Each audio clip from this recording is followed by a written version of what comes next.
Who am I to think I can be more than my circumstance? To think I can Mayweather my struggles when I've been born into a contract I didn't sign. That none of the roots that raised my fruit, John Hancock died. Southern born and raised, familiar with society's side eye. Who am I? I am a wet dream and a nightmare. My name is Malcolm, Luther, or Lumumba. I am a universal language comfortable on all tongues. I am the good you wish for and the bad you expect. I've been writing for probably as long as I could create sentences. I think the first poem or rap that I wrote was in 2nd grade. So very, very young. I think that's 7 or 8 years old.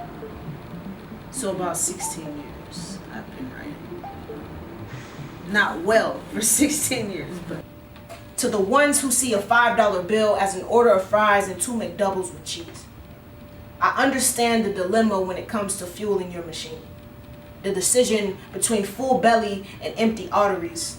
The way others show disinterest in our living is not an excuse. We must plant, plow, cure, clip, weed, harvest, collect, grow for the sake of a legacy toward the goal of no more aunts and uncles looking like war victims, limbs discarded like slaughtered animals, though we are shoved in the darkest of corners in the most abandoned neighborhoods. We must flower our communities like beds of lilies, living, vibrant, together rose a new growth like the dreadlocks that crown Baba's head, the old man with the sandalwood skin who lived in the house with the green shutters on the corner of Davis and 12th longer than I've been alive. We must come alive because someone here has to live to tell the story. And I think my process is to really just flow and let things come and have a great big chunk of work and then trim, cut, edit until every line is meaningful. Sometimes when you write empty things that kind of just fill space. And for me, my process is more focused on the editing because I want every line to live.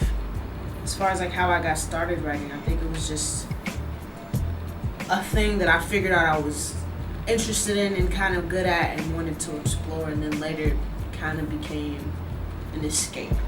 And then later from an escape, it became this sense of adrenaline.